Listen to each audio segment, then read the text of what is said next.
Welcome, adventure, to the Level Up Board Game Podcast, a show for board gamers by board gamers. Join the heroes as they venture into the world of meeples, cards, and miniatures, with one goal in mind: to level up. You're listening to the Level Up Board Game Podcast. All right, man, before we get into the episode proper, I could not make it to Jimmy's last night, and you and Lena both did, and you got in. I saw you were playing Dune Imperium. No, I did not. What? You didn't make it? I had too many things around here with our furnace being out and getting laundry done before next week. I could not drive 45 minutes back to Jimmy's place and then 45 minutes back. I was wondering why you didn't have that in the recent plays. I was like, well, surely he's going to talk about Dune. No. Unfortunately, I could not do it. Yeah, I was very upset that I couldn't. Well, speaking of Jimmy, he had on the greatest accessory I think I've ever seen. So, we're doing couples bowling. Chris, my wife and I were showing up, and Jimmy put together like 16 couples. So there's teams, and there's got to be 40 people in this bowling league that I've been doing, right? I showed up last time, and Jimmy had on a fanny pack, but not just any fanny pack. It was a Sheetz fanny pack. So for those that aren't from Western Pennsylvania, Sheetz is a gas station. It's just a gas station, but you can get like rewards points and whatnot. And apparently, that's how he earned. And it's not the fanny pack; it's the canny pack. It's like a lunch pack with two sidecar things to hold your beers. Is like, Jimmy, I need to get that. It has bothered me now for a week and a half. So finally at work today, I was looking them up on eBay. We have one of our clients is at Sheetz, like she works at Sheetz. So I was asking her, how do I get one? She's like, well, if you're not a member, we really don't have a way to get it to you. So I messaged Jimmy. He's like, I got you. Don't worry. So I'm going to get me a candy pack. I got enough points. I just need to go pick mine up. Dude, we should wear them to the Level Up meetup. So, adventurers, we're going to include it in the announcements at the end of the show. March 22nd, if you're in the Pittsburgh area, we're going to be doing a meetup at the Vault in Greensburg. That's right behind the Westmoreland Mall, the Vault Games store. We're going to go from 12 to 7. We're going to do this one potluck style. King, I think that's the way to do it moving forward. I think it is. It usually ends up that we get more people that show up for it that way whenever we do potluck. I don't know if they're excited to show off their accoutrements and how they are cooking things and the little special family recipes they have, or if it's just the idea that, hey, we're going to eat for free. I'm not entirely sure, but it brings them out. We've got the results for the Diamant d'Or 2026. This is what we talked about a couple episodes ago. This is I believe it's a French award. Their concept was we want to look into deeper Euro games. So, the spiel is cool and all, but the really heavy games don't get a lot of recognition. Do we want to do the actual entry into the episode? Hey, adventurers. Welcome to episode, I think we're on 185 of the Level Up Board Game Podcast. This is just Patrick. King Scott here. King, it's just the two of us. It's going to be like old times. We're going to have a little pop in from Josh, but otherwise you and me. I think we can hold it down like we used to. I think we can. Diamant d'Or. This is a French award that is like parallel to Spiel, but they focus on heavier games. They say, you know what? Spiel doesn't go heavy enough. We want to really look at the meaty games and give some awards for that. So, as you'll recall, the nominees were Philharmonics, Galactic Cruise, Luthier, Recall, Sweetlands, Quayside, Ada's Dream, and Ants. And we've got the winner and the two runners-up. The winner was Ada's Dream, followed by Quayside and Ants. I have played none of those. I know. I'm looking here, Ada's Dream. I have not played it, but I am intrigued by it by no end here. Because, hey, Sound the Angels. It's a rondelle. Oh. At least I'm looking at a rondelle here, and it looks kind of sexy. So I got to check this one out. Absolutely. Well, that's reason to do so. While we're on awards, we got the 2026 Board Game Arena Awards have been announced too. And what I like about this is it focuses on games that are new to Board Game Arena that year. So you might get like something that's really old sneaking into a list. And it's like, wait a minute, that's on the list. So let's go best two-player game. I'm not going to go over the all of the nominees and whatnot. We're just going to go over the winners. Yeah. Best two-player game, Toy Battle, which Jimmy won our copy that we had. I played it on BGA a few times, but he's been playing it with his son and really getting a kick out of Toy Battle. Best casual game, Flip 7. Best regular game, I have no idea what that even means. Regular game, Guild of Merchant Explorers. Best expert game, Galactic Cruise. Best brain teaser game, Arapa Mine, which I haven't actually heard of. And the special award, the board Is game. that in like a sequel to Parappa the Rappa? And the best. Google it, adventurers. Now, that's You'll going see way what back. I mean. And they also did a special award, Board Game Arena Team Winner Toy Battle. That's basically the people that work behind the scenes on Board Game Arena. What are they liking the most? Toy Battle. So a little list of other games getting some recognition, which is always cool. That is very cool. Now, the king has entered the building. Finally, this was something that was just screaming to be done. Yellow signs a license with Toho. Now, I could just stop it right there, and fans of both of those would pretty much know what I'm talking about. I don't know what Toho is. Oh. Enlighten me, King. This is why you're the king. Oh. Wait. Okay, get the defibrillators. No, Toho is one of the great Japanese movie companies out there, and they are known basically for men in rubber suits stomping on cities. Okay, so like, we're thinking Power Rangers. We're thinking Power Rangers, like the putties, or are you thinking like old school, like guys that are dressed up in costume? Yellow had a game called King of Tokyo. And if everyone there knows King of Tokyo, you know there's only one King of Tokyo, and that is Godzilla. Oh, yeah. They have signed a deal that Godzilla is going to be in the new edition of King of Tokyo. And they're going to make an appearance in the game. Godzilla, King Ghidorah, which blows my mind. Rodan, Mothra, and Mechagodzilla are all going to be included in this game. This is... boom, hands down, instant buy for me when this comes out. Is it really going to be all that different from regular old King of Tokyo? Like, they're going to have to, they can't just change the skin of, like, this is the T-Rex monster, and now it's Godzilla. Like, they've got to throw in a couple curveballs, a different mechanism, something in there to make it a little extra. Oh, I'm sure that they will, but the whole thing here is I don't have King of Tokyo, so this is the perfect time for me to purchase it. You still playing King of Tokyo Duel? No, I have not. I have not played that at all. It's fallen off. Okay, just curious. But yeah, this here, I'm so psyched about this because there's rumor that in Godzilla -0... Yes, Godzilla -0 coming out later this year, I think it is, that Hedorah will be the big bad guy in it, and that is going to be phenomenal. I cannot wait to see him again. Which one's King Ghidorah? King Ghidorah is the three-headed one. Okay, then what's Hedorah? Hedorah is basically what the Americans changed to the smog monster. Oh, okay. Well, that'd be kind of cool on screen. And it was probably the trippiest Godzilla movie you've ever seen in your life. You know, we're still due to do like a watch party after one of these days at SCG. We can go over to the Latrobe Theater. They let you eat in the theater. We should do that. I think it'd be a lot of fun. Oh, hey, if it's anything like Godzilla -1, that movie was just perfection. So this is like going to be great. So, speaking of movies that are perfection, this is Mortal Kombat's got a game coming out. I can get behind this. Yes, this is coming from Cryptozoic. So Cryptozoic, they are known for a deck builder game known as the DC Universe deck building game. This thing has been around for ages. It's still coming out with new expansions because Lord knows they've got more than enough heroes and villains and everything else to throw in it. And the nice thing about it is it's just a fun game. It's one of those games you can sit down. It's easy to pick up, easy to play, and you're not loaded down with a ton of rules. Mm-hmm. So this here, I'm hoping is going to be very similar.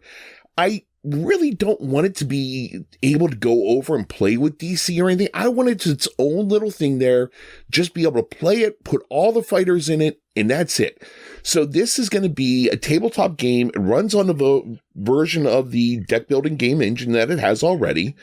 Now it's tweaked a little bit to optimize the fighting game. So the game features everything. about Mortal Kombat, including the combatants, fatalities, and the different moves from the video game.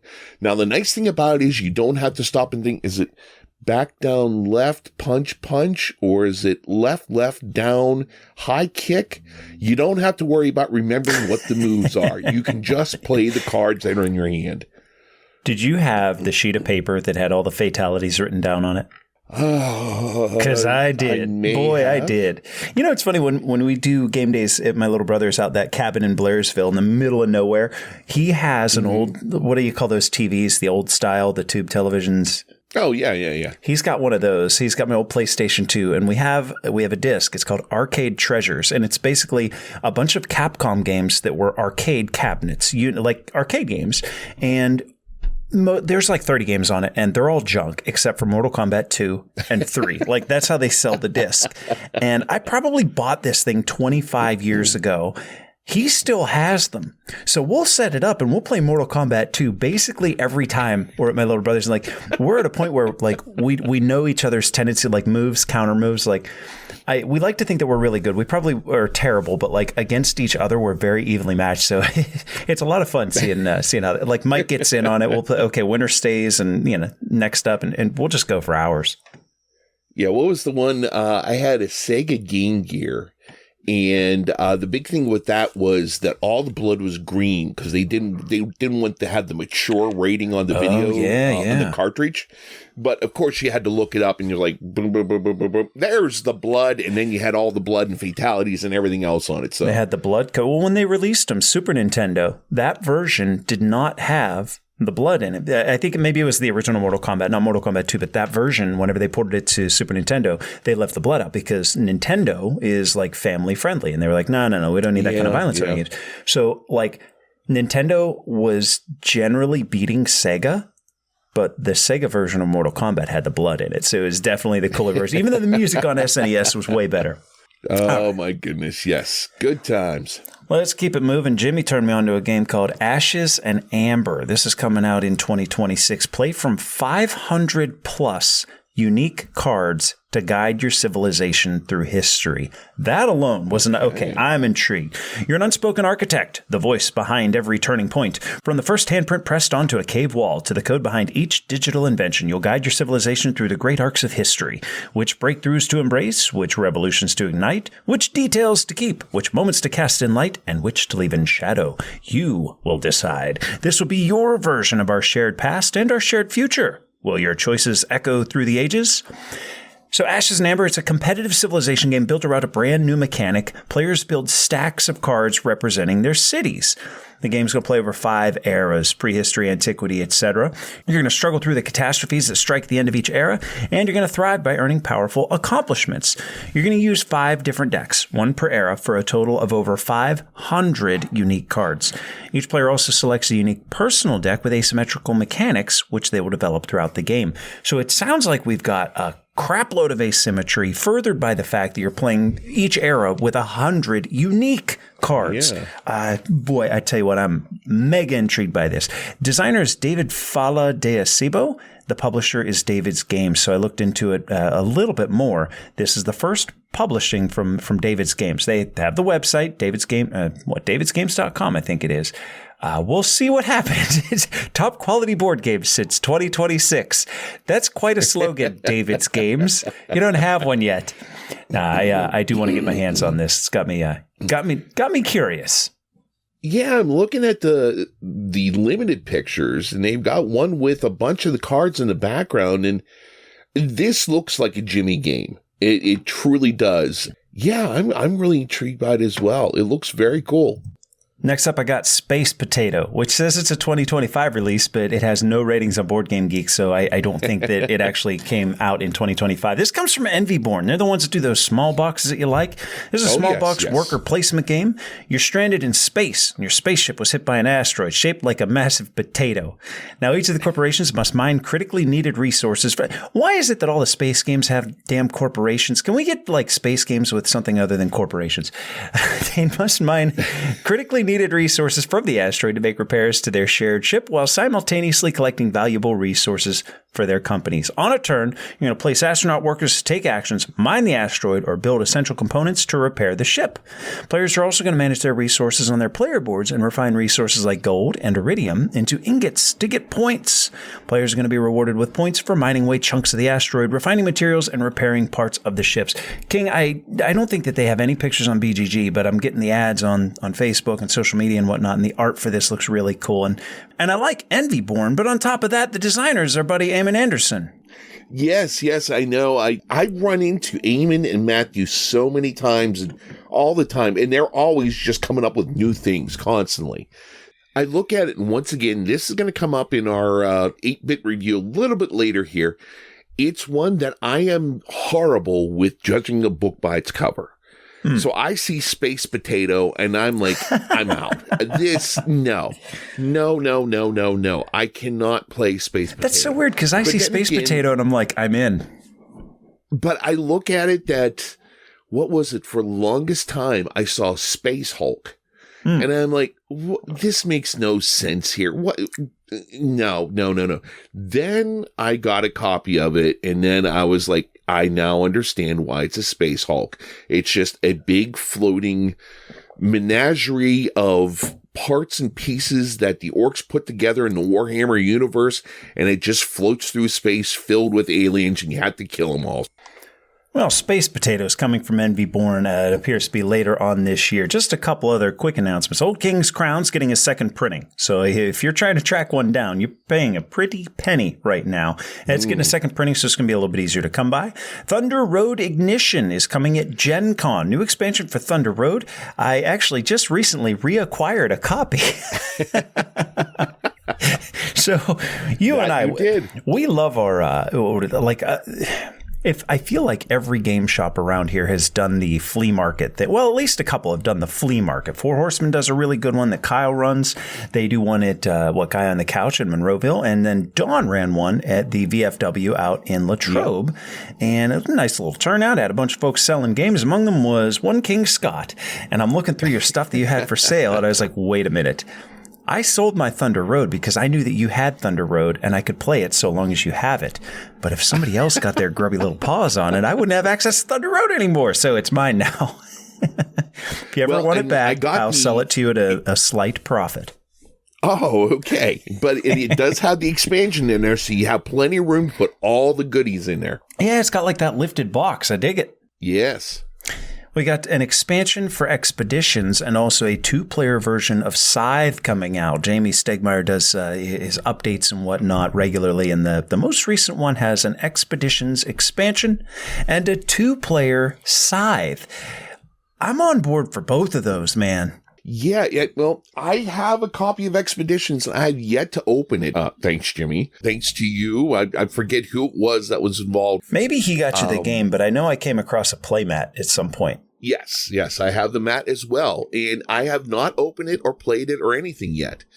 And I played it one time with Jimmy, and I loved it. It was great. It was a lot of fun. So it's been a minute since I played it. It'll be interesting to go back and revisit that. Mm-hmm. The 2-player Scythe, I don't know what to think about that, because Scythe that usually falls in my category as like a Twilight Imperium day. That's when you go in and you're going to be playing there for 3 or 4 hours, having a good time playing it all. Mm-hmm. I'm not sure about a 2-player version, but hey, wait and see. I'm willing to eat crow. So, well, let's hope so. Maybe scale back a little bit on the epic time frame. Let's hope it doesn't lose the epic feel. One last announcement before we get on to recent plays. King, one of the coolest developments in Level Up has happened over the last week. We kind of quietly did this, but it was probably 3 years ago. We were on the way home from Origins, and Ryan was like, "Why don't you guys do YouTube?" And I was, "Oh, video takes a whole lot of time, and neither of us are camera friendly." No, he said, no, just like port the audio over and do like a slideshow or something. Ryan actually got the ball, teacher Ryan, that is, he actually got the ball rolling. He created the backdrop. It's like curtains with the images. It looks really nice. But you know what, at the end of the day, it's very, very time consuming. Well, how long is it going to take? You already have the audio. You just plug it in and put the backdrop. No, it takes time. So Ryan wasn't able to commit that kind of time to doing something like that. But I did put the call out on our Discord, and a couple of adventures Adventures, John and Jeff both said, yeah, we're gonna give it a try. We'd love to volunteer to make this happen. So it's volunteer work, and they've produced a phenomenal backdrop and whatnot for the podcast on YouTube. So maybe if you're listening to this episode, you're listening to it via YouTube, that's kind of cool. It's been a long time coming. Absolutely. And a lot of times, I mean, if you're at work and you don't have something on your phone, you can't have your phone there, or you may have just access to YouTube, you can listen to us at work there through that. And you get to see our pretty faces. Oh. All right, let's take a little break. When we come back, let's dive into some board gaming. Okay.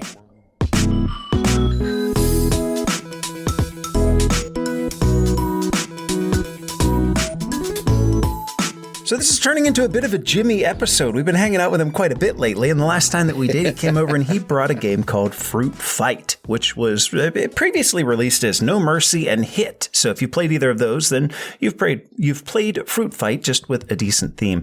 This one is a Reiner Knizia game, and right now I think the version that he had was CMYK. I don't know. It had this like neon colored box. It is literally one deck of like 100 cards, and Jimmy's like, wait till you see this. He pulls out this big ass like neon box, slides it open, slides a compartment, pulls a lever, lifts a thing out, and there's one little deck of cards. He's like, that was $25 or $30 or something. He's like, yeah, they did that with no thanks. Like, they're finding ways to make their card games cost board game money. That's besides the point. So in the game, you've got a 90 card deck that contains 11 cards, each numbered 1 through 5, and 7 cards each numbered 6 through 10.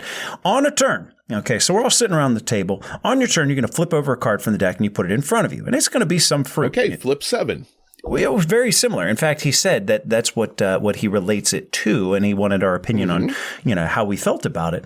On your turn, you're going to flip over one card in front of you, and you can stop or you can keep on going. It's going to have a number, and it's going to have an image of a piece of fruit. Do note that all of the bananas are the same number. You're not going to draw a 2, and it's a banana, and also a 7, and it's a banana. The pictures are what they are. Basically, you're flipping a number in front of you. Then you can stop or you can go again. So you go again and you pull another card. Oh, this one's got a kiwi on it. Now, anytime you pull a card, you can look around the table, and if somebody else has a kiwi in front of them, you can say, okay, give me that kiwi, and you, give me your kiwi. And then you can draw this turns into full contact flip 7. No kidding. Full contact indeed. In fact, a fruit fight. Oh, I see what you did there. So basically, if you don't stop and you opt to keep drawing cards, if you ever draw a duplicate of something that you already have, you bust and all of your cards are discarded. So let's suppose that you have a banana, an apple, and those 3 kiwis, the one that you drew plus the ones that you stole from other people. They're sitting in front of you. So you know what? I'm going to stop. So they sit in front of you and the next person goes. And if they flip a kiwi, they get to take all of yours. And then they draw again. They flipped a banana. They got to take your banana too, whatever. Eventually, it comes back to you, and any of the cards that are left in front of you, you score them. You're going to get that many points. Play continues until the deck runs empty, and everybody's going to add up the number of points they have in their score pile, and the high score wins. It is straight up pressure luck with a little added incentive to like press your luck a little bit harder. Because like I'm telling you what, if my buddy Mike is sitting there with a couple 10-point watermelons, and I flipped a 3 and an 8 and a 4 and a 5, it's like I got a lot of points here, but man, if I just flip one watermelon, I get to take those watermelons. This was a fun one. You just want to ruin Mike's day. Generally speaking, yes, especially at Mortal Kombat over at Brendan's house. King, we got to play this one a bit. I guess the easy comparison would be Flip 7. Let's try and avoid that for now. What'd you think of Fruit Fight? Well, I think whenever I'm playing games anymore, it's kind of rough because I don't really think of my enjoyment sometimes. I'm busy thinking, okay, who's this game for? Is it something that we're going to play at the shop and really get into? Is it something I'm going to play with people at work or with my in-laws or something like that? Mm-hmm. This one here really screams something that I could play with people that I work with, that I travel with. Sure. It's easy to learn. It's fun to play. And it's not one that people are going to be nervous going into it whenever they think, oh, Scott's bringing a game. Oh, he's bringing one of his games. This is going to be a real slog. But no, it's one that you can get into very quickly, teach it in like 2 minutes. Everyone's having a good time. Everyone's laughing. And I think that's the important thing there, that you are having a good time playing it. And this is a good time. Agreed. Yeah, this one's a lot of fun. I love the factor that like you're incentivized to keep going because you want to steal the fruit from the other player. If Lena's turn is right after me and she's got 16 points ready to score, man, if I just flip one cantaloupe and I get to take her two or blueberry or whatever and take her two, then it's her turn. She's going to get nothing. So I flip my card and naturally I bust. Speaking of which, we went the entire first game. I didn't score a point. Not a single point in this. This game hates me. And then we played the second game. I didn't score a single point. You can't bust unless it is your third card or more. So like you flip one. If you flip a second card and it's the same as what you already have, you can't bust. That didn't happen. But whenever I'd go for my third card, inevitably, like literally the third card every time was a bust. It's like playing flip 7 and you've got a 4 in front of you. You're like, okay, hit. And a 4 comes up. You're like, oh, I'm out for this round. And then it happens again. And then it's like sometimes the game just says, you know what, you're not playing. That's what Fruit Fight did to me. That's the lasting impression, but I still had a blast with it. Scratches the same itch as Flip 7. Easy to learn, quick to play. I think it's a hit. Yeah, absolutely. I agree. I will say if you can get a hold of one of the older versions, it's probably $5 compared with Jimmy's deluxeified deck of cards for, holy smokes, No Mercy, the game that it's based on. Somebody's got that listed for $50. Okay, so $25 retail for the game, so be it. Let's just keep it moving because we have a couple of games that were actually provided by Asmodee. So when we go to the conventions, well, you didn't get to at PAX, but they have a room Asmodee sets up where they have 5 or 6 tables provided by Game Toppers with some of their new stuff coming out that are on them. And they'll go over each one for like 5 minutes and they say, okay, have it, wherever you're sitting, you're going to play a round or two of that and then rotate tables. And you know what? It's become a highlight of conventions for me because A, you get to see some cool stuff. B, you get to meet a whole bunch of people and play like rapid fire, like, oh, I just played like 6 new games in the span of 2 hours. And C, they give you a little take home goodie bag that always has some neat little giveaways and stuff that we tend to distribute. So when we were there, we had the opportunity to play a game called Ghosts Galore, which is now on Board Game Arena, and I forced you to play it with me. Ghosts Galore is a tile laying game, which I notoriously don't much care for tiling, but in this one you have a grid, a 3x3 grid. You're going to have one secret tile that you start the game with, so you're only going to play over 8 rounds, filling up your grid, and then in the 9th round, you'll place your secret tile somewhere down. So how it works is like this. Each round, you're going to have a little stack of tiles. You flip over one of them, and you decide, do I want to place this, or do I just want to put it in the pool for someone else? You know what? I don't want it. I'm going to put it in the pool for someone else. And then it's Scott's turn. He flips from the top of the deck and he goes, yeah, I want this tile. And he places it. And then it's Lena's turn. She flips from the top of the deck. No, I don't want this. I'm going to put this in the pool for someone else. Basically, that pool that you're creating is for the last person. The last person left in the round who has not yet drawn from the deck and said, yes, I want this one. Well, they get to pick any tile that's left in that pool. And that's how you're getting your tile in. Everybody's now got one tile on their 3x3 grid, and we start round 2. You're going to play over 8 rounds. And to what end? What are you trying to do? Well, namely, each tile has got a pathway on it. I guess you're building a haunted house in a mine. I think that's the premise here. What was it? I saw it was a playground you're actually making for the monsters that live in the mine. Oh, well, fair enough. So each tile has, we'll call them train tracks. It could go straight across. It could be like an intersection. But on those train tracks or somewhere on the tile, you're going to have a monster or 2. And they can be a dragon, a skeleton, a ghost, a slime monster, a golem, a vampire, etc. And they all score in different ways. The vampires, for example, they're worth 4 points. But if you end up with the most vampires on your 3x3 grid, you're going to get a bonus 10 points. The dragon. If you have one, it's worth like 5 points or something. But if you don't have any, it's negative 5 points. Everything scores a little bit different. The golem wants to give you a whole bunch of points, but they can't be adjacent to any other golems. One of my favorites is the skeleton. You're going to get a point for every gem that's on your tiles. Every now and then, a tile, along with a monster or 2, will also have a little diamond. And all that diamond does is add some scoring for things like the skeletons. And I think it's kind of neat.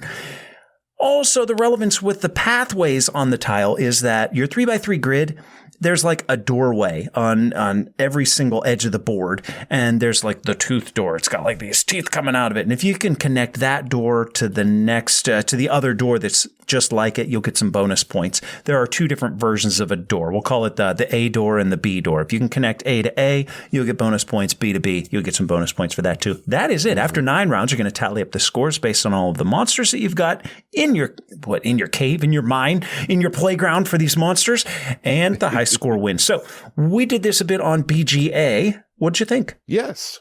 This is a flip the table version of Carcassonne. What makes you? I was just gonna say, what makes you say that? What are you flipping the table for Ghost Galore? Well, what it is number one, you have 9 spots. That is it. You have no way to like stretch your legs and move yourself around the land and like, well, this didn't work out, so I'm going to go over here. If this didn't work out, you're screwed in this. You have to be so careful with what's going on. Of course, I jumped in on the first game and am I going to read the rules? No, I'm going to just take a look and see what can I do, what can't I do. So I went through and I played it, and I even read, you have to lay your final secret tile down at the end of the game. Mm-hmm. Did I do that? No. I selected all the tiles, and I couldn't lay my final tile. So I'm like, I'm screwed. I can't do anything. So I'm like, okay, let's do it again, and let's play again. Paid a little more attention, and then I started doing the whole thing where, okay, this is my tile. I'm going to place it. And then it's like, here's Patrick's tile. Boom. You got a choice of like 5. Right. Like, because if you pick the one, when we were playing 2-player, if you pick one, that means I get my choice of the rest of the deck. If you didn't take that one and you just put it into the pool and then I picked a tile off the top of the deck and I said, yeah, I'm going to select this, then the rest of the deck would have been revealed and you'd have your choice of the 4 or 5 remaining tiles. Yeah. Once again, the importance of reading rules. That's the X factor in the game. That's the differentiator here. That's the whole thing. You got to look at that. Is one thing I will say is very nice here. Whenever you play that, whenever you flip that over and you look at it, you have that choice to select, am I going to do it or am I not? And that is fantastic to be able to do that. It is an adorable game. It's very small, doesn't take up a lot of room. It's great to play with kids. It's great to play with your partner that may not be heavily into board games or anything. It really is a wonderful little game. Yeah, it plays in all of 20 minutes, and I think you're right with a partner or a casual gamer.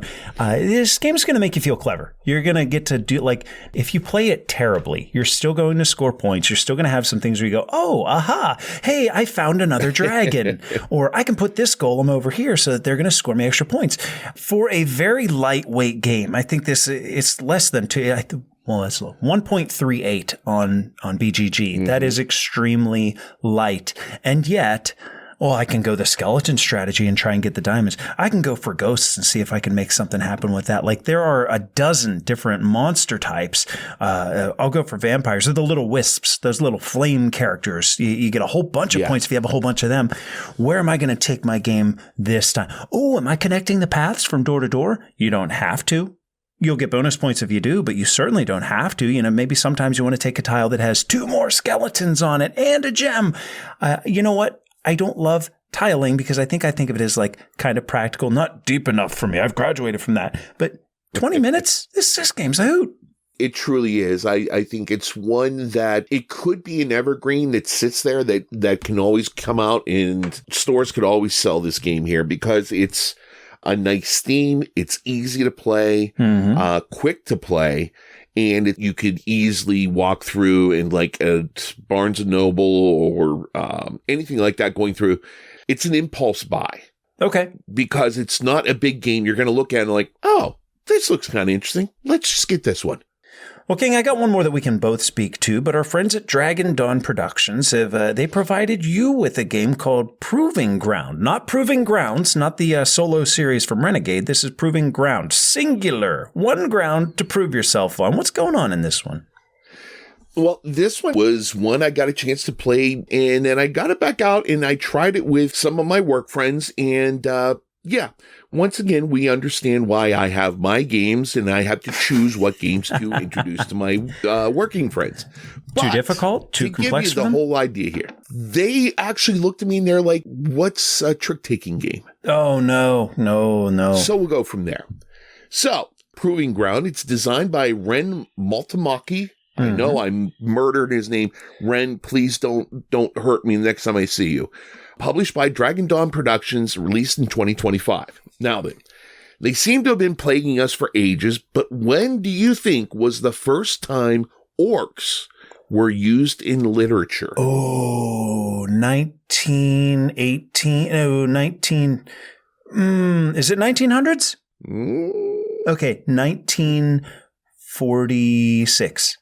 Well, you would be close whenever the most popular version was. That's where I was going. 1937, with J.R.R. Tolkien bringing those into Lord of the Rings. Okay. But the very first time it was used was in the poem Beowulf, that came out somewhere around the year 1000 A.D. That was my next guess, so... Okay. Yep. Now, one thing that Dragon Dawn does well is trick-taking games. Somehow they find ways to make them different and interesting. In Proving Ground, you're an orc fighting to exert your dominance over the others. Now, how do you do that? I'm glad you asked. Like all trick-taking games, you need suits. In this game, there are 6 suits. They are Maneuver, Bluff, Haggle, Strike, Kick, and Taunt. Now, this will make sense here in a minute. Now, each player gets a hand of cards with 2 suits on them. Depending on the orientation, the one end up or the other end up, you have options, and it will show you a different suit on either side.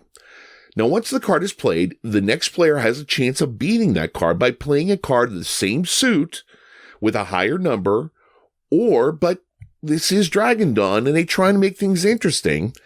The way they do it here is that you are able to play a different suit, but a higher number. Now, the suits show up on a hexagon that goes for scoring in between each player. So you have them all in an order. So if, say, someone decides to use Maneuver, a 6 of Maneuver, well, you could play a 7 of Bluff or a 7 of Taunt, and that would take it over because it's on either side of where Maneuver is located. Oh, so your lead suit has 2 subsuits that can actually steal the lead, the leading suit, the trick. Exactly. Okay. Now, scoring the game, like I said, you do have 2 hexagonal boards next to each player. So if it's a 3-player game, you have 3 of those out there between player A and B and C and A. When you win a trick, you can take a white peg and put it on one of the spots. There are a total of 12 spots on the board, and this game plays over 3 rounds. So you take a white peg and you put it down on what you won with. So you won with Maneuver, you put 1 peg on Maneuver. Well, that one's filled up now. At the end of the round, you go through, you count up the number of white pegs you have between you and your other opponents. That's your score. Now, the interesting part here is that you take those off and put orange pegs on now. Those are no longer available for you to score. So you now need to think outside the box and be able to win using different suits. Okay. If that makes sense to you. So if you have everything filled up with Maneuver, you have to go to Kick and be able to win with that now. Now, does this change the world of trick takers? A little bit. Is it an interesting new take on a mechanic? Yes. Is it fun? Yes. But it's one that you will enjoy and love to have in your collection to revisit again occasionally. It's not going to be something that's going to be constantly on your table. But once again, these guys really take a new turn on trick taking every time. And I got to say kudos to them for being able to take one mechanic and come up with so many different ways of making it work. Yeah, that's kind of been their shtick lately. We did, Tricky Seasons? We had a lot of fun with that one. I think White Hat is spectacular. We've had a handful of trick-taking games from Dragon Dawn, and they've got a couple more that we'll be having in upcoming episodes. Yes, we will. Some things they've been hooking us up with lately. We did Tolerance. Tolerance was a good one as well. They crush it with trick-taking. That's kind of been Ren's thing lately, and you're right. The way that they're... Okay, trick-taking games, I feel like they're a dime a dozen. Like, they come out with Several every year. And yes. most, I hate to say it, most of them don't do anything for me. Most of them are like, okay, that's a single wrinkle. It's not that cute. I could have developed this, whatever. White Hat is a board game with trick taking as a mechanism. And it came out before Arcs, and the trick taking actually matters. Like, you got to win the tricks to be able to do the things. Right. I'm not comparing the two. I'm just saying, it's not like it was a copycat game. It is unique and different in its own way. Tolerance is phenomenal. Like, the way that they're putting out trick-taking games that are actually good and actually hold their own without just being, oh, it's like Hearts, but with this little factor or with that little factor. No, they're really they're built upon game. They're games that are built upon the mechanism to create their own thing, and I appreciate that. Yeah, they've got one 15th stamp that I played with them at Essen that I loved. Mm-hmm. And we have a copy of that. We're going to be going over that. That'll be coming up in a future episode here soon. And that one there, I really, really enjoyed. And I can't wait to show you that game then. This is Chris from Osmati Games, and you're listening to the Level Up Board Gaming Podcast.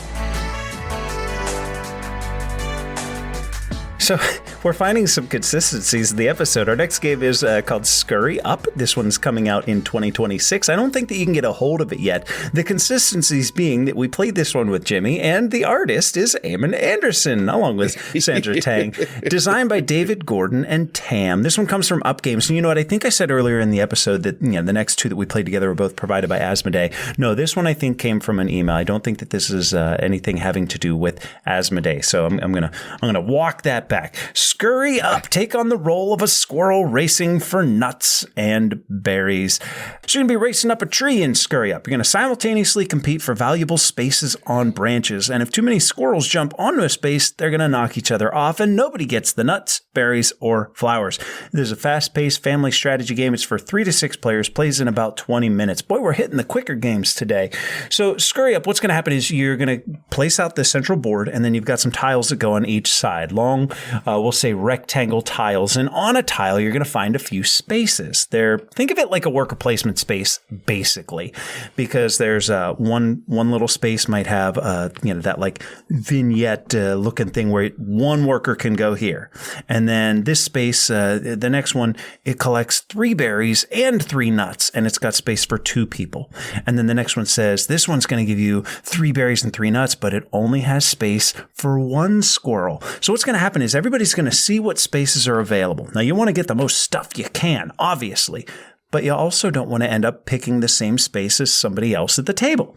So everybody's got a die, and you're going to set your die. Do you want to go in space 1, 2, 3, 4, 5, or 6? Depending on the player count, you might have more or less spaces.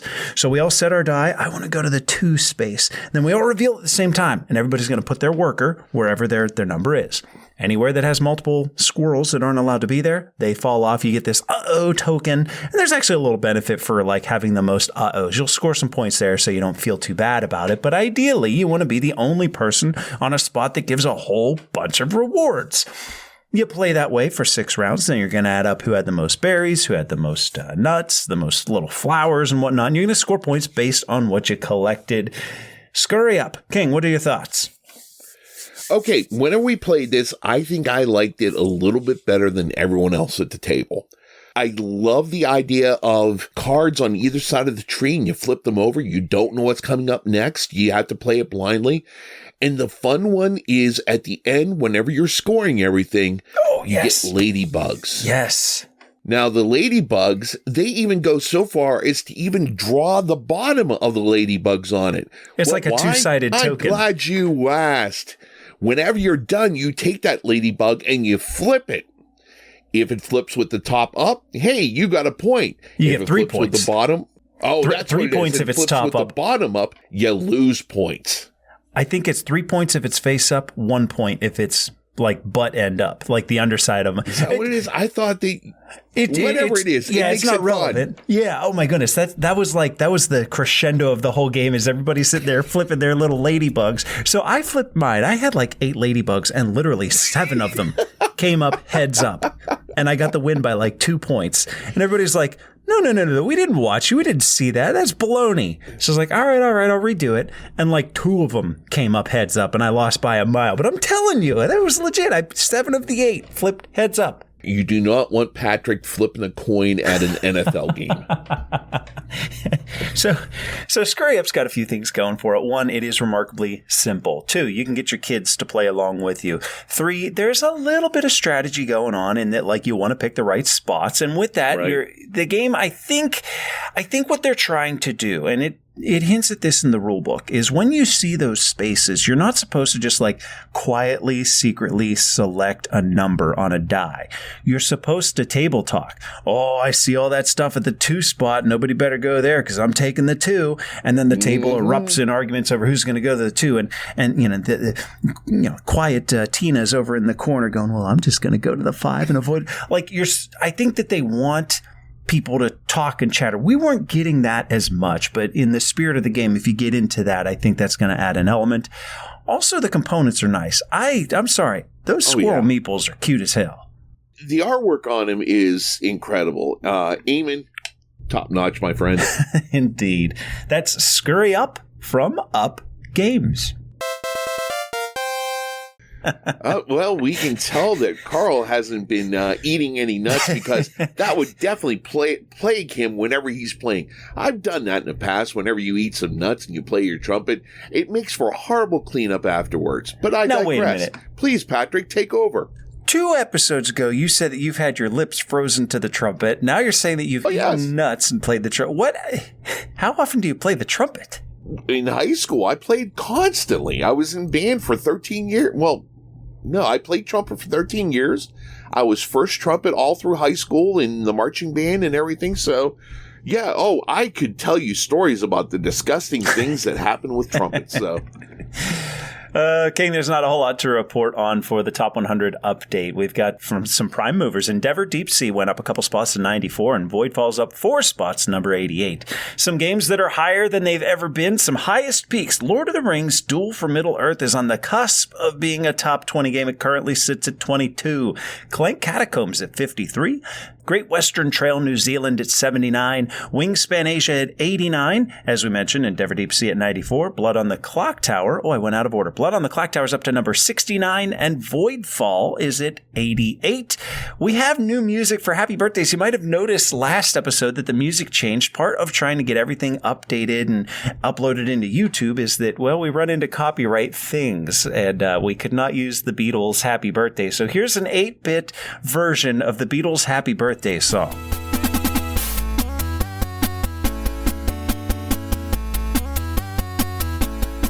Okay, just a few of them. We've got the White Castle's been in there for a year. The Crew Mission Deep Sea. Wait. The White Castle? They'll be having white cake in the parlor. Yes, the White Castle, 1 year. The Crew Mission Deep Sea for 4 years. And Spirit Highland, 8 years. King, today's review game is provided to us from Asmati Games. Now, this is Innovation, the Ultimate Edition. Innovation goes back, like, it's a beloved game. This is a known game. We almost wanted to use this as a level back, but because we have the new version, the Ultimate Edition, we thought, okay, we're not going to level back. We're just going to make this regular review. I can't wait to hear your thoughts. Spoiler alert, I love this game, so I want to hear mostly from you on it. You ready? Okay, let's do it.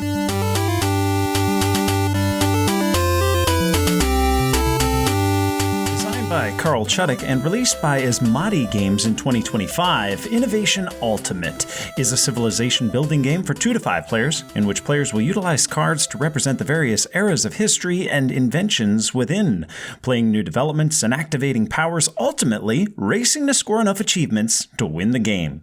The game plays anywhere from 2 to 5 players and can range from about half an hour to an hour. The first player to score a fixed number of achievements wins the game. Alright, so to explain the game, let's go over the setup, because it's ridiculously easy. There are 11 decks of like 10 cards each. 10 cards for Era 1, 10 for Era 2, etc. You put all those decks on the table. Then you take the top card from each and set it aside. Hey, look at that! That's an achievement card now. More on that later. Now each player is going to get to draw 2 cards from the Era 1 deck and play one for free. It just stays in play in front of you, sort of like a growing menu of action choices. Now on a player turn, you're going to get to take 2 actions, and the options are as follows. You can draw a card, Simply take the top card from the era deck equal to the highest era value card that you have in play. You can play a card. Easy. Just put it on the table. Though, do note, cards come in 5 different colors, and if you're playing, say, a green card, but you already have one in play, you got to cover up the one that you've already got down on the table. Activate a card. This means picking a card that you have in play and doing what it says. And in fact, this is where the game gets really interesting. You see, every card has symbols on it. Castles, crowns, light bulbs, etc. And if you activate a card with a crown symbol, for example, then everyone else at the table with the same number or more crowns will also get to do the action that you're doing. It's like they have enough crown symbols to represent that while they don't have the specific technology card that you're activating, their civilization still understands it and can utilize it. Further, some of the card abilities say, I demand. We'll say something like, I demand that the other players transfer one card from their hand to my hand. Well, let's suppose that the activation of this card has a castle symbol. Only players with fewer castle symbols have to obey your demand. Finally, you can score an achievement. Remember during setup when you set aside a card from the top of each deck? Well, they each have an era number on them, 1 through 11, of course. You can claim one of these cards by having 5 times its value in your score pile. Simply put, if you want to score the, say, era 3 achievement, you have to have 15 points worth of cards in your score pile. Points being equal to the era that the cards are from, and the score pile being filled up via activating cards that will allow you to do so. Okay, now that is a lot to take in, but it gives you the basic idea of what's going on. A player takes 2 actions, then the next player, and so on until someone scores the number of achievements needed to win the game. Now, I should point out that there are some special achievements set aside at the start of the game that happen if a player draws a specific card, meets its requirements, and activates that card. Plus, there are some alternate win conditions found in the later era cards, some of which provide an instant win. Now, there are certainly some more details and nuance to be discovered in the cards that you can only really, truly realize if you play the game. Oh, and more still, in this newly released Innovation Ultimate from Asmati Games, you're going to find 5 expansions in the box, some rebalanced cards, an 11th age, and even some new mechanisms. But let's not get ahead of ourselves. Let's chat a bit about our experience with it in the 8-bit breakdown of Innovation Ultimate.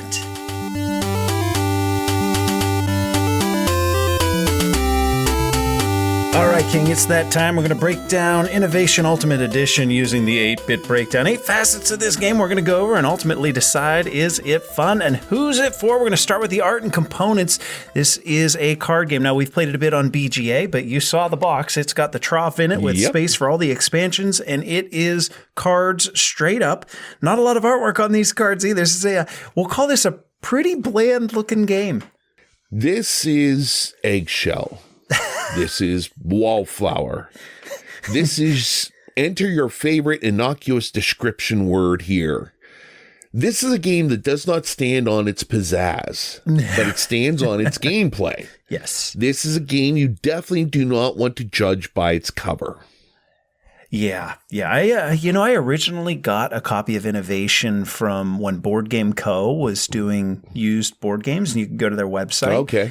And I was like, I got to get a hold of that because Dice Tower says it's so good, and all these things say it's so great. So I got a copy, and in comes this tiny little beige box that had like 50 cards in it. I don't know, 100, a little deck of cards is like, what the hell is this? Maybe the best way to give some kudos for the art and components. I mean, the components are cards and the cards are fine quality. They don't suck, so that's a plus. Oh, yeah. But the art is, the cards are words and symbols. So in order to judge whether or not they pulled that off well is to determine, well, is the game intuitive? Are the symbols easy to read from across the table? Can we differentiate from one card to the next? So like the Ultimate Edition, you may not have noticed this, but when I was talking with Chris from Asmati Games, the old cards, if you were colorblind, it could be difficult to tell the differences between one and the next. Now they all have like, there's a floral border for these ones, and there's a industrial looking border for those ones. This one has little diamond checkers so that you know that it's from this group. They found ways to make it even more, we'll say the user interface is that much more gamer friendly. Aside from that, there's not much to say. It's a card game. If you're buying a game for art, this is probably at the very bottom of your list of things to buy next to checkers. Yeah, and this may come off bad, and I don't mean it to. I'm just trying to kind of paint a picture in people's minds.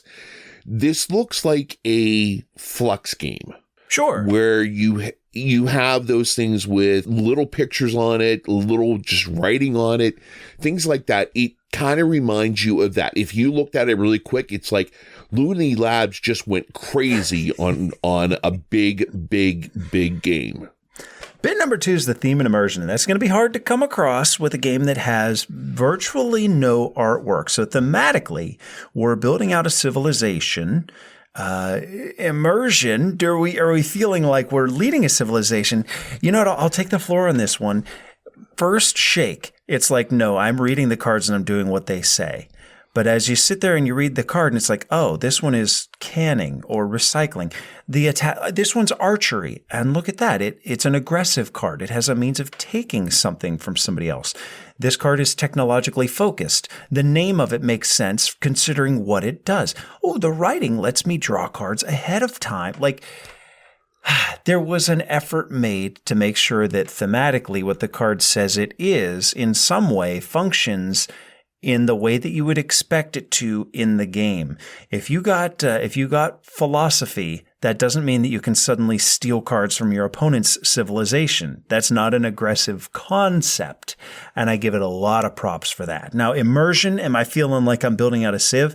No, I'm playing cards that make sense for what they do, but it's not going to get you like the monumental. What's that monumental edition? The one that we played from WizKids. Clash of Cultures. Yes. It's not going to give you that we'll say the eye candy of a Clash of Cultures. It's not going to give you the artwork and we'll say the leaders, the names of the leaders and the wonders that you find through the ages. This is more of a strategy game. What do I play here that provides me the most benefit? Oh, and it happens to have a name on it that kind of makes sense. So for me, thematically, I appreciate that everything ties in well and is named appropriately, but you're not playing this one because you want to feel like a philosopher, or you want to feel like Attila the Hun. I don't know. What'd you think? Bit number 2, theme and immersion. This too, I have a problem getting amped up about. Sure. I don't feel like I'm an all-powerful being maneuvering cultures around a board for my amusement. That is fun, though. You should try it sometime. I don't feel I see a goal at the end of the game as to look at the civilization that I built. But once again, this is not what this game is here for. Right. I'll get more into it here as we go along then. So we're 2 bits in. I put the cart in front of the horse, and prior to coming in, I said, "Oh, but I love this game." So we've got a lot of ground to pick up to convince adventurers. So before we get into what makes the game so great, let's talk complexity. We're taking 2 actions in a turn, and we have 5 options for what we can do. Namely, that's going to be drawing, that's going to be activating one of our cards that are in play, or playing a card, things of that. And really, those are the 3 biggies. Is we're either going to be drawing cards, we're going to be playing cards, or we're going to be activating cards that are in play.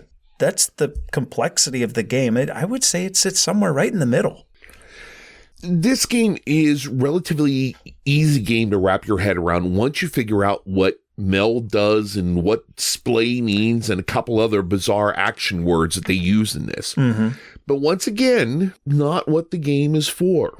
I'll get into more here. I hate when games take they call it meld. When you're going to play a card, you're melding. That's you take the card, you put it face up on the table, you just melded that card. Sometimes you're going to place it on top of a stack. So if I want to play a blue card and I already have blue cards down, it has to go on the top of my stack of blue cards, thus making whatever was the top card. I can't activate that anymore. You can only activate the card that is shown on the top of the stack. Just call it play a card. If you want to activate a card, just call it activate. They call it dogma. You're taking the dogma action. Maybe that's another tie-in for let's try and squeeze some theme out of this. But then you got to teach people, okay, next up is your dogma action.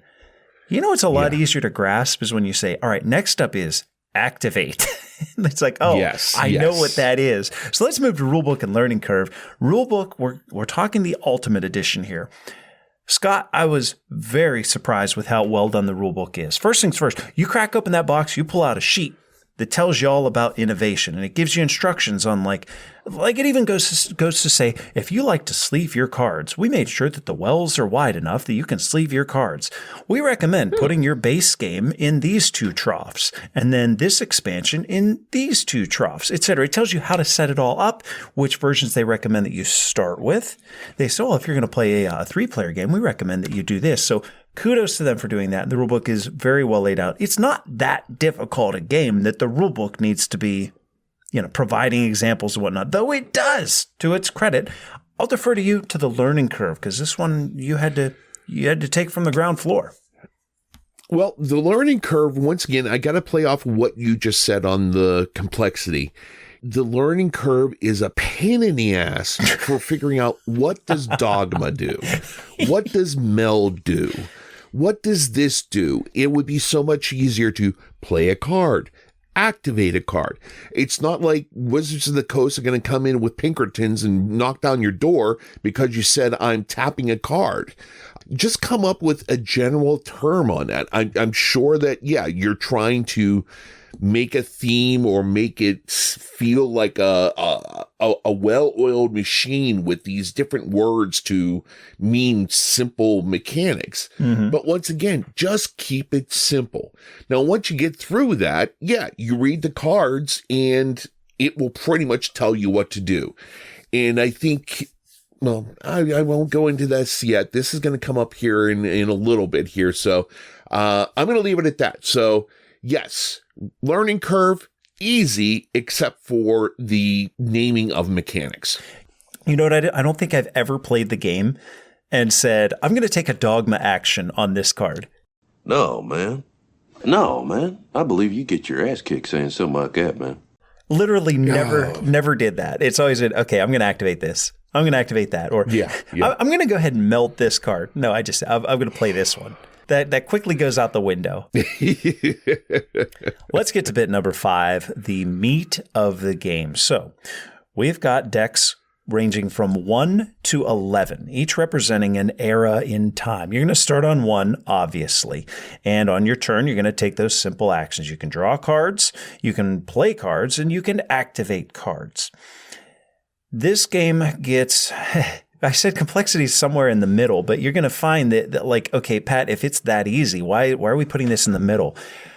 Holy crap, your menu of options grows and grows and grows. So as you play cards, they come in 5 different colors. You're going to play them to your sieve. You're going to play them onto the table, and each of them, every card is going to have some action that you can take by activating the card.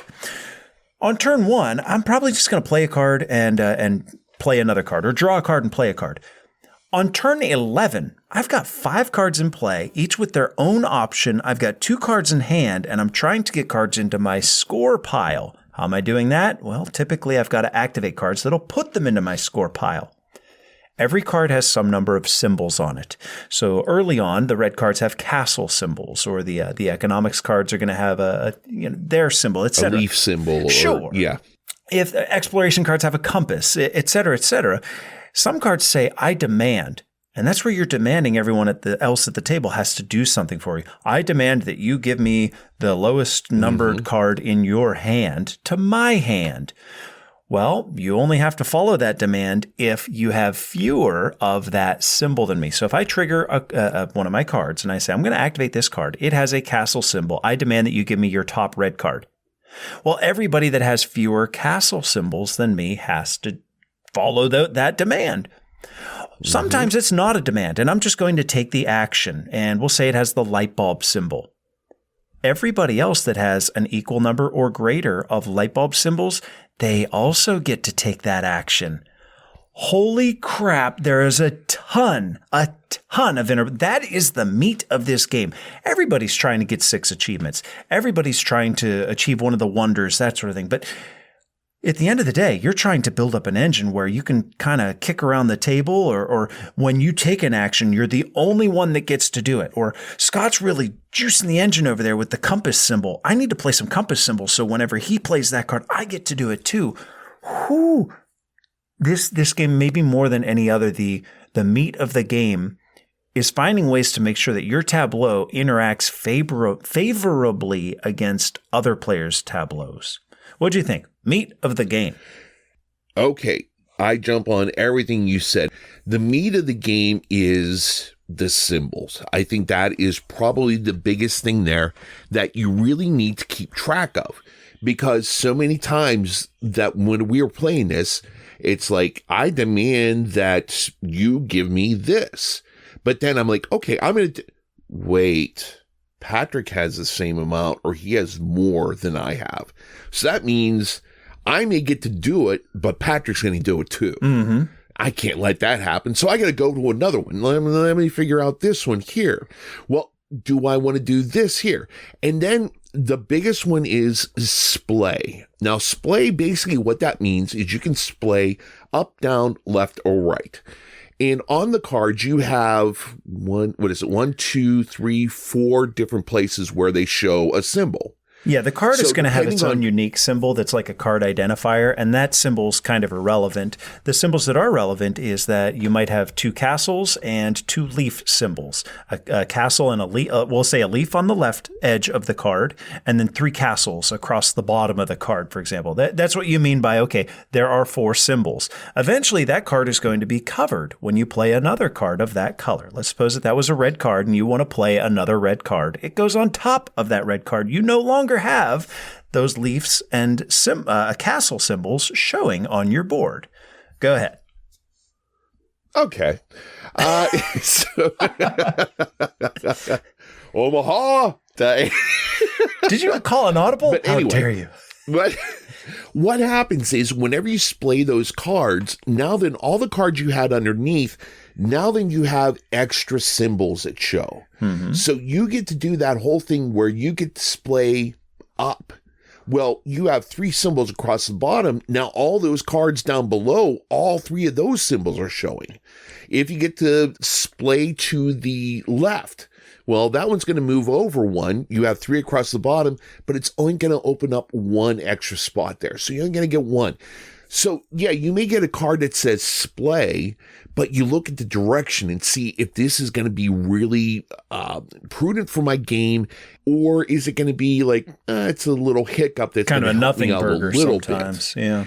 Yeah. You get that one. It's like you could splay up. You're like, I'm going to find any way possible to get this out here. And normally when you get that card is whenever it's going to affect the card that you only have 1 of that color. Yeah. And boy, that just ticks me off. So I think the biggest thing there really is keeping an eye on the symbols and what you have, because that is such an X factor to this game here that whenever you're playing, it's just, you look at that and it's like, okay, I don't have enough yet, but if I do this, I'm going to have more. But while that time you're busy looking at that, trying to make that work, a couple other players might have already passed you, and it's like, oh, well, it's pointless now. Now I got to think of something else. So you're constantly pivoting while you're playing this game then. So the meat of the game for me is really being able to use those symbols to your benefit. I'll include a couple of other things that I think make the game particularly meaty. I touched on it earlier. The number of decisions that you can make in a turn, I mean, it goes from pretty minimal in the early ages to, wow, I've got 5 top cards. I could do this demand, and 2 of the other 3 players are going to have to follow it. I could do this, but Scott's going to get to copy it. I could just draw a card from the next era up, but my highest top card is a 4, so I'm only drawing from era 4, and King's over there drawing from era 6 using that special card that he drew, so that feels kind of weak right now. Like, as you look over your tableau, you've got this huge decision, like this huge tree with branching decisions from which you can pluck 2. And that is beefy. There's a lot, like, it matters. Furthermore, it is so satisfying that, like, you start from these humble beginnings of cards doing simple things. Yeah. You know, you cannot help but notice anybody that plays this game, by the time you hit era 7, era 8, era 9, you're like, I didn't realize that cards could do something this insane. Yeah. There are even some in like the level 10, and they've added a level 11 in the Ultimate Edition where the cards just have like instant wins on them. splay one of these. And I will say one of the differences in the Ultimate Edition is in the old versions, you could splay left, right, and up. Ultimate lets you splay up and to the right, thus revealing every single symbol on those cards. It's just so neat. We talk often about progression in a game and feeling like, especially in a Civilization game, starting from simple beginnings and simple things that you're able to do. And over time, that expands into, wow, look, I've become unique. I can do something different and I can do something powerful. Look what I've created. And innovation does that. Yeah, absolutely. Bit number 6, we're talking replayability and variability. What do you think? Yes. That's the answer. My God. Yes. So you've got about a dozen cards in the Era 1 deck. You're going to get used to seeing those at some point after a handful of games, maybe 9, 10 games. But where it starts to go bonkers is when you hit age 5, age 6, age 7. It's like, you're not going to – there are games that end and you will not see a card from the Era 9 deck. Therefore, the game that you do actually see a card from the Era 10 deck is like, okay, if that happens once every other game, it's going to take me 20 games before I've seen all of those cards. Yeah.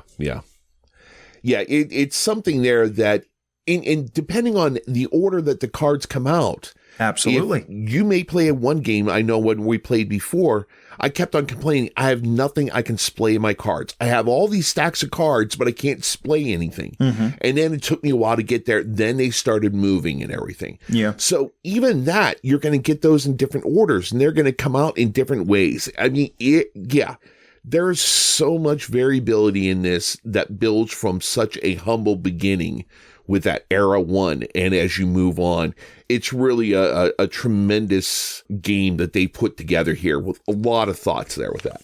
So let's talk about what this new version has. Many of you, I think, are probably familiar with Innovation, but not the Ultimate Edition. We've got an Age 11, as you and I've spoken to. We have the cards now have the ability to splay cards up and to the right on a diagonal, revealing more symbols. They did adjust and rebalance some cards. One thing with this game is, and I warned you, I said, especially in 2-player games, sometimes a player's just going to hit an engine and they're just going to be able to constantly goose that engine and just run away with the game based on it. Not all the time, but it can happen. And sometimes a player can get stuck. We also have a junk mechanism added where an entire age gets removed from the game. We didn't have that in earlier versions. They've added that in the Ultimate Edition. The box comes with 5 expansions, all 4 of the existing expansions, plus it comes with a 5th. And that rulebook that I said is pretty darn cool. It gives you suggestions on when to incorporate the various expansions. It's very well done. You can play, this can be, I almost want to say like your Magic the Gathering. This could be your weekend game. Like, you know what? We show up for class on Mondays, and every Monday morning we get in a couple games of Innovation. This can be that game, and it just will never get old. Yeah, I agree completely. I've got something in mind. I want to hear what you think about downsides of the game.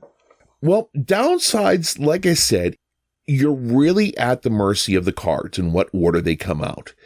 And I think that's really the biggest downside to this because, like I said, that first game we played, I had nothing that could splay anything. And you had cards smeared out all over your side of the table. We needed like a I'm 6x6 table, and most of it was consumed by my splayed cards. Yeah. And I still have these 4 little stacks of cards. That's it.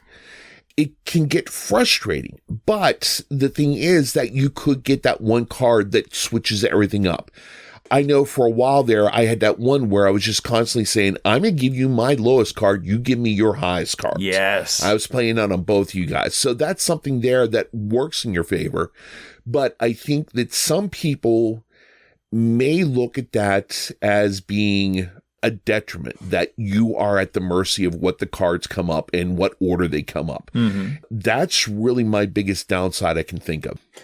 I'll kind of piggyback on that. I mentioned it last bit, is that sometimes a player can just kind of get stuck where everyone else, or if it's two-player game, their opponent is doing something like they found a card that they can hammer home a couple times to take them from like, if you're progressing from, A, B, C, D, E, in we'll say a power level throughout the game, and you start on A, they might find a card that takes them from A directly to C, and you're still trying to get to B. You know what I mean? You're still on that first foot trying to get past the starting line, and they're already past the first quarter, the race, so to speak.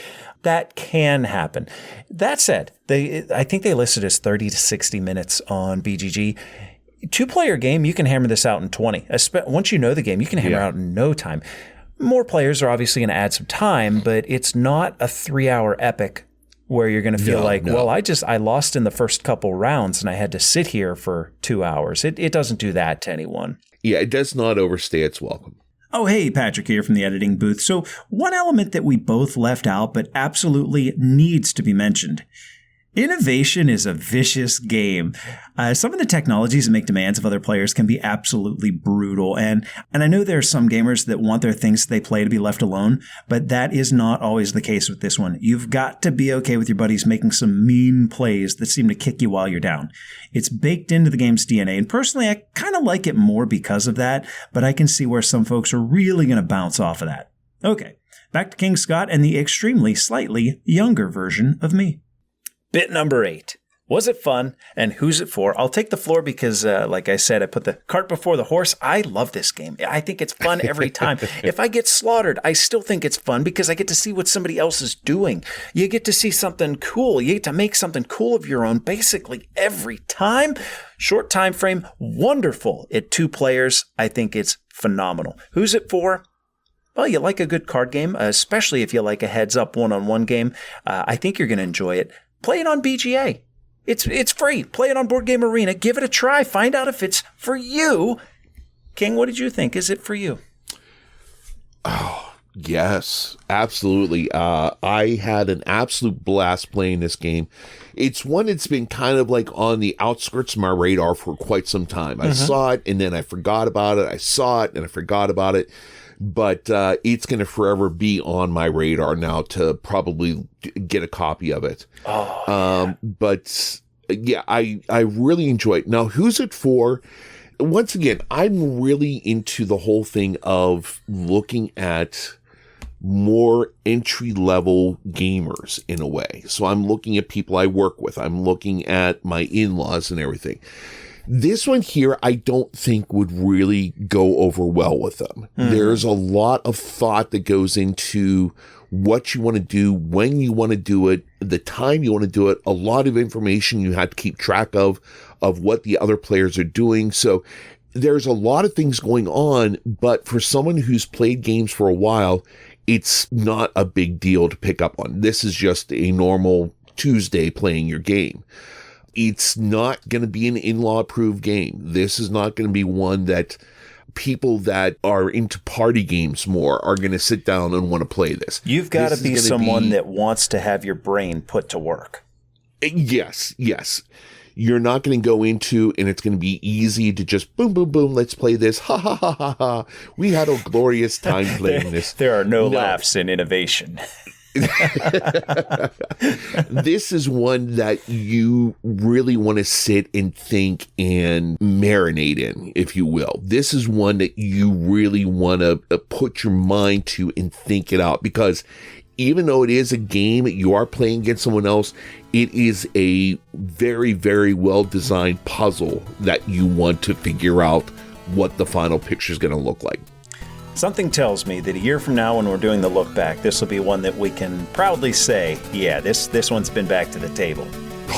Yeah, it better be.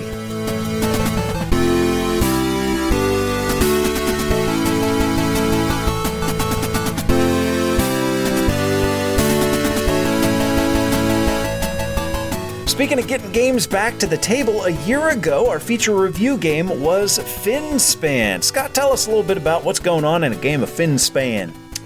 Finspan, you're looking at fish. Very good. No, Fin Span is once again in the world of Span games from Stonemaier Games. In this one here, instead of dealing with birds or mythical dragons, you're dealing with fish, from the little tide pools to the deeper parts of the ocean to the deep, dark depths of those anglerfish and all that other junk that's down there that where they actually look just like gonna mythical leave down there, creatures. So, in Finspan, you are a marine researcher seeking to find and observe an array of aquatic life in the colorful sunlight zone, the ghostly twilight zone, and the pitch black midnight zone of the world's seas and oceans. So you want to grow your collection of fish, discover freshly laid eggs, and hatch eggs into young and consolidate young to form schools. Of the three, I think this one I like the best. Yeah. I think it goes Fin. Second one is weird. Second and third one, it's hard to say. All I know is this is my top one of the Span games. I thoroughly enjoy it. Like whenever we play this, and you're still just looking at me like I have an arm growing out of my forehead whenever I pull up some sort of wild, crazy kind of detail about a fish, and it's like, how the hell do you know that? It's called Animal Planet and Discovery, Patrick. Learn something. But yeah, Finspan is a lot of fun with that. Huh? Is that on YouTube? What? The Discovery Channel? What'd you think of Finspan? I mean, there's not much more that I can add. Finspan, it's a hit. It's based on one of the most popular games of the last decade. We'll say it was kind of a layup for it to also be good. Very similar mechanisms found within. You're trying to find various sets. Fish are going to score you points for having, predator symbols, or I know some of them are electric or camouflage, and you're basically trying to create those groupings. You add in we'll call it the mini game of creating schools of fish added on top of it, and it's hard. You're going to be hard pressed to find somebody that doesn't like this one. I think it's fantastic. It's an easy recommend. It's been back to the table several times, introduced at meetups and whatnot. And I understand you're looking to get a hold of my copy. Maybe we'll find out more about it via the solo mode. I know you've been hammering home solos. Maybe I'll give it to you if you'll promise to get a solo review on here. Well, that, or I know in the next week here, I'm going to be with coworkers for an entire week out near Philadelphia, and they're calling for snow. So we may be snowed in instead of going out to eat some night. So I might introduce them to Finspan. 1 year later, thumbs up from both of us. Easy recommend, huh? Absolutely.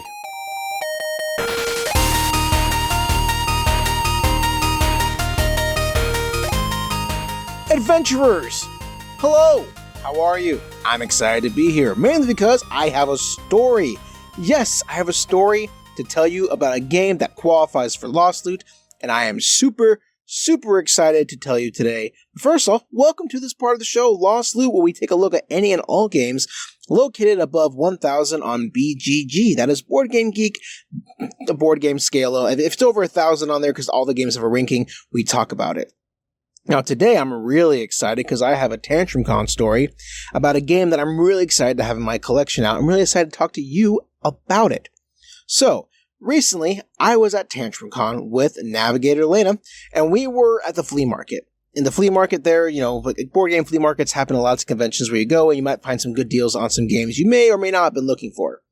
Well, this was definitely a game I was not looking for, and I was initially turned off by the weird box shape of this game. It's kind of a longer box, but as I took a look at it, I remembered hearing in the back of my mind a little voice saying, you should get this game because you've heard of this game before and you've heard from some people that it's very, very good. Well, I decided to pick it up. And when I got home that Sunday from the con, it was the last game that kind of ran off the weekend. Oh man, I have what is now my favorite board game experience, favorite board game story ever coming from playing this game. So, I'm going to stop burying the lead here. Right now, we're looking at a game that is ranked 1,242 on the Board Game Geek overall scale, and that is Flick of Faith. This was released in 2019 by the publisher Awaken Realms. What? Awaken Realms? Awaken Realms? You probably even heard of Awaken Realms, and they do a lot of big, giant, massive games. Well, yeah, usually they do, but this is actually a dexterity flicking game that's really light. Yeah, this is a light game because it actually comes from a sub-studio of Awaken Realms called Awaken Realms Light. This studio didn't do a bunch of games because Awaken Realms, the company kind of went towards more of the, Great Wall, Etherfields type stuff, the more bigger games because it was probably a lot more profitable for them, and they focus on GameFound now. So they're kind of light games line they tried to start, really fell by the wayside, which is really sad because it's hard to find this game now. So when I found it, shrink wrapped and sealed and pretty much perfect, for $20, yeah, in my pocket, ready to go. Now, in Flick of Faith, this is a game where you play a god, and you're trying to pretty much throw your dominance. It's an area control game where you're trying to throw your dominance influence around different islands on this little nice neoprene mat that you pick a corner that is yours for the game, and you take a little wooden disc, kind of like Crokinole, but a little bit smaller than that, and you're trying to flick them across this board to different parts of the island.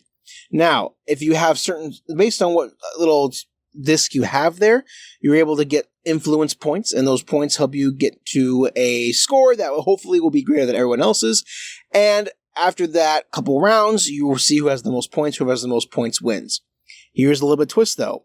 There are about 6 different gods you can play. Each of them have their own unique powers that'll help you take advantage of different opportunities that may appear throughout the game. That's cool. Okay, submit your powers, cool. What's really fun, though, in this game is that in between the 3 or 4 rounds that you play, you actually create laws and decrees. So there's this little deck of cards that pretty much add new rules to the game that either last the entire game or just the round. Now, you flip 2 cards, and you read them out loud. There's going to be one on the table that's above and one that's below. We'll read them both, and on the count of 3, the players either do a thumbs up or a thumbs down, showing which rule they want. If they want the top rule, they do thumbs up. If they want the bottom rule, they do thumbs down. What's really cool about this is that whoever the majority picks, that's the rule that's implemented. So you have a little bit of a debate and talk about what's going on, about what rules you want to implement. And you play the game, you do those rules, implement them, and you see who has the most points in the game. Now, I don't know if this would have made it on Lost Loot if it wasn't for this one moment. I was pretty much dominating this game. I was playing with my son. Okay, I'm beating my 5-year-old son. Good for you, Josh. But I was also playing against my wife, and she's very good at games. Now, I was doing very well, and I was winning. But on the very last round of the game, a law came up that said, if you are able to get a certain amount of disc on each of the islands, you just win the game automatically. This was really bad, because in the position I was in, I was actually in a disadvantaged position to actually get this one, and my wife was in a very advantageous position to achieve this victory condition. And so, we're flicking our disc, and we get to the very last flick, and I'm trying to get this goal too to try to end the game quick so she doesn't have an opportunity. I take my little disc, I put it on my area, and I flick it. I see it go. It goes way off trajectory. It hits 2 of her discs, and her discs separate and go flying in opposite directions, landing on the 2 islands she needed in order to achieve this victory condition. She wouldn't have been able to get it without it. Like, it was impossible for her to get it. I thought I had this in the bag. But I put her in a perfect position to get this victory goal. Because now she had 3 islands with the right pieces on them, and all she needed to do was place the one island that didn't have a disc, which was right in front of her flicking, like her launch-off pad. I was devastated that I had lost. So I watched my wife put it down. She gets her little disc in place, and she flicks it. And I watch almost in slow motion as the disc smoothly slides over the island and lands in the out-of-bounds zone. I paused for a second. We both looked at each other, and I stood up and cheered and yelled and screamed and laughed. My son joined in with me because he was copying Dad. I was losing. My wife was fake upset. I was frustrated with the game. She wanted to flip the table that she overshot by literally just an inch and had given me the win of the game. Sometimes Adventurers is just a moment that cements a game, because after this, I said I'm never getting rid of this game no matter what. And that's probably true. If a game can create moments like this, it's doing something right. What is important about games is they create moments. Sometimes they're high-octane Superman moments like this, and sometimes they're like peaceful moments that you want to return back to because they value a state of zen or things like that.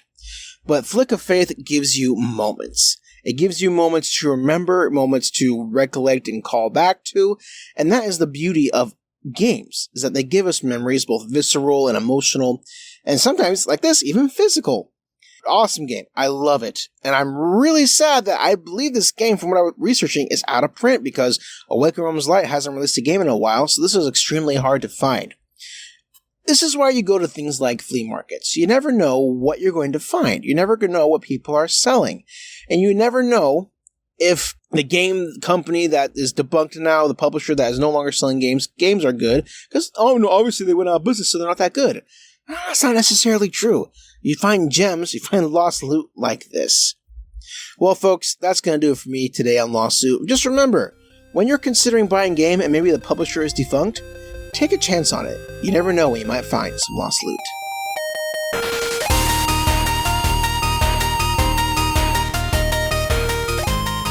Gods are powerful and bored. Make a bet with the others, use your unique powers, and gather the most believers in the archipelago of the navel of the world. Flick of Faith is a flicking area control game in which players are sending their profits into the islands by flicks. Make sure people heard about you on every island. Even better if you can get the domination. The winning is close, but be careful. To make the bet more interesting, other gods will use every sneaky trick.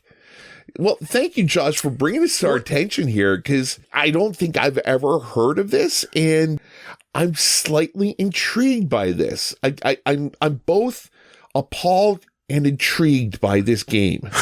I'm repulsed, and yet I cannot look away. Dude, you could have given me about 100 guesses on which publisher made this, and I don't think I would have said Awaken Realms. I guess it makes sense. It's from their It's from their light line, where they're trying to be a little bit more, we'll say, family-friendly and lighter games. We do love ourselves a good dexterity game, though. Oh, yeah. I mean, what was it? Catacombs, and what was that role-playing game we did where we had to, like, throw the dice over a shoulder and... Why can't I remember that? Yeah, it was based on not One Deck Dungeon. It was based on Dungeon Fighter. Oh my God, I can't remember the review that we did like 3 years ago. Nevertheless, we do have a good time with dexterity flicking games. Obviously, Crokinole being the leader of the pack. I don't know that this is one that I would ever give a try, but having heard Josh talk about it, I'm certainly willing now. It's been put on my radar, and now then I need to try and seek it out.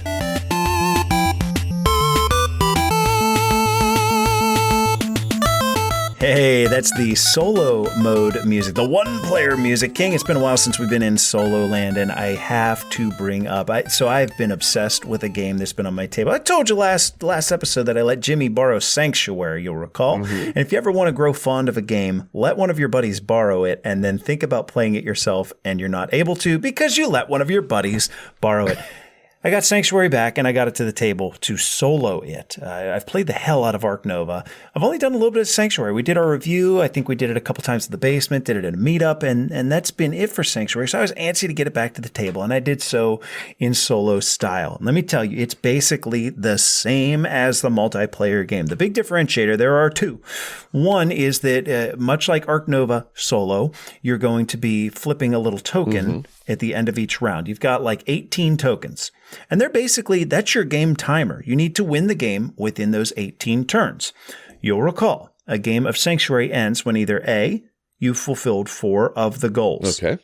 So you're going to set up your 5 goals at the top. You need Americas, you need Europe, you need Asia, you need primates, and you need predators. Okay, that's my 5 targets. You've got tokens, 2x, 3x, 4x, 5x.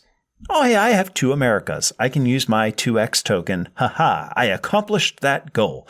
The game will end when you've placed all 4 of those tokens, or when you fill out the map board, or when the tile stack is empty, which I'm pretty sure is impossible when you're playing solo mode for 18 rounds, because you'll go through maybe a third. There are games where I will try to, and I don't hit half the tiles.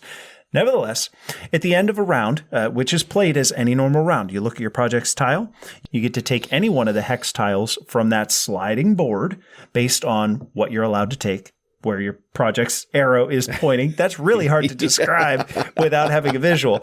Basically, you're going to get to draw 1 tile from the tile board, and then you take one of the actions. Usually in the first turn, it's drawing 2 more tiles. Round 1 is done. You flip one of those tokens, and it has a number on it. That's the number that you remove from the available animals and buildings and whatnot. The market, that's the tile that you burn from the market. That emulates another player selecting something. Oh no, I needed Europe and primates, and they just took that European primate away from me. Drat. And then you refill the market, and it's turn 2. Okay. And you just keep going until you hit the end of the game. Now, let's suppose that you do it before the end of 18 turns. Those little tokens that you're flipping over, they're worth 5 points each if you didn't have to flip them over.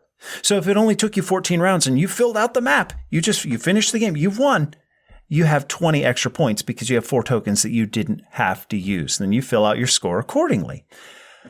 I am having a blast with this. I'm finding that there's some consistencies in the deck. Like there is going to be a conservation tile for each of the 5 different continents. There's going to be a conservation tile for each of the 5 different animal types in the game. You're going to have a building that cares about having adjacent reptiles. You're going to have a building that cares about adjacent predators and primates, etc.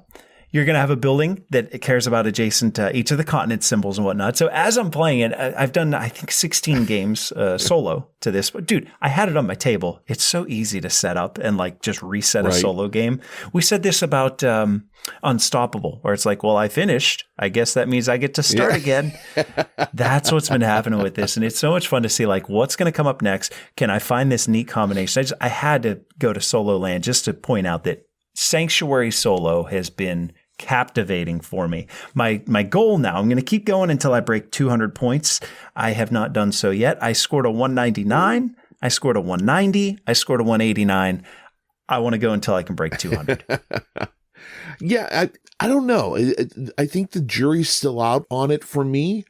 I've played Ark Nova so much more. I play a few more games of Sanctuary, then it might change a little bit then. Maybe I have Jason and Jenny and Mike. Like we're gonna have a whole gang here. We're probably gonna have two tables running on Sunday. Mm-hmm. Maybe I'll have Sanctuary available. Maybe we'll sneak that one in. Sounds good. Well, that's it. We did it. 185's done. Dude, we're creeping up on 200 at this point. We got to start putting the call out for other content creators to give us a shout out for 200 episodes. I know that's something there. That's a big deal, and it's been a fun ride so far, and hopefully it keeps on going. We'll finish the way that we always do. We like to look at how we leveled up, be it in gaming or in life. And I got a simple one. I finished Cozy Stickerville. My wife and I played. I brought it home from PAX and I said, hey, I think you might get a kick out of this. I think it'd make for like an at-home date night when we don't have anything to do or when it's snowy outside. And we played through the campaign. It's like a miniature legacy game with 800 stickers, and we finished it. We had a blast doing it. With that also comes, I think we haven't been doing a lot of side quests lately. I think I'm going to run a few side quests because I'm telling you what, man, we're back. Like when I'm making the list of, okay, what games do I want to talk about on the show? Well, we need to talk about these ones. But there's so many other ones that we've been playing. It's like, well, we'll kick that can down the road. I think I'm going to put together a couple of side quests. Maybe the next one I'll do will be based. Well, you remember you got me Onoda? Yes. The solo game when you were at Gen Con. Yeah. I played the hell out of that. And I want to talk about it, but it's like, well, this publisher gave us this one. We really should talk about that. Or this one's more relevant right now. I think before, we'll say throughout spring, I'm going to do a few side quests on some solo adventures and some main episode adjacent adventures. How'd you level up, King? Well, my level up came with some good and some bad. My furnace died on the night that it went to -11. No.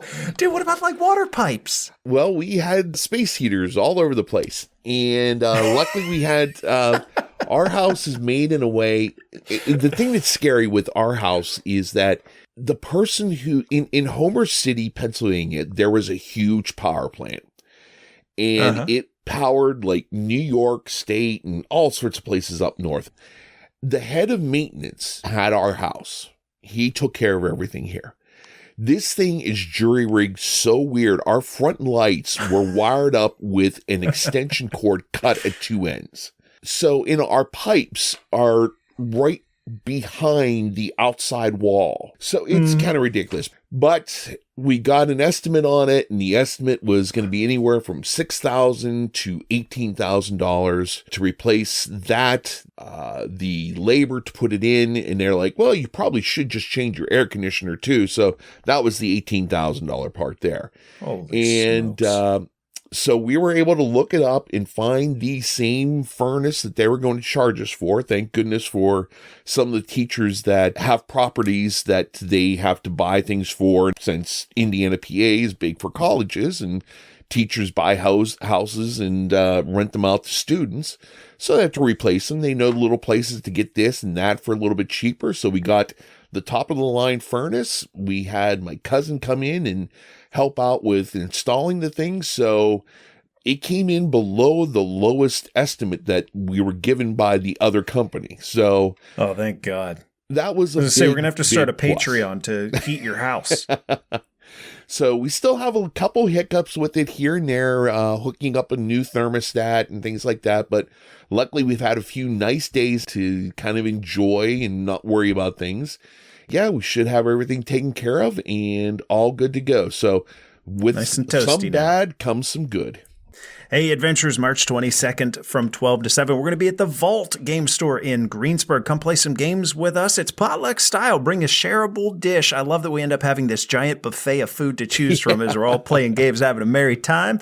Also, we got a YouTube channel, as we mentioned earlier. You can go on to YouTube now and listen. Maybe that's what you're doing right now. Let us know. We'd love to hear some feedback about it. If you have suggestions for how to improve it, by all means, we're new to it. We're learning on the fly. So, we'd love your input moving forward. King, you get the last word. Okay, well, this kind of goes along with the whole furnace issue, but this is a little quote from Confucius. Everything has its beauty, but not everyone sees it. So always look for that special little thing that pops out of the worst experiences.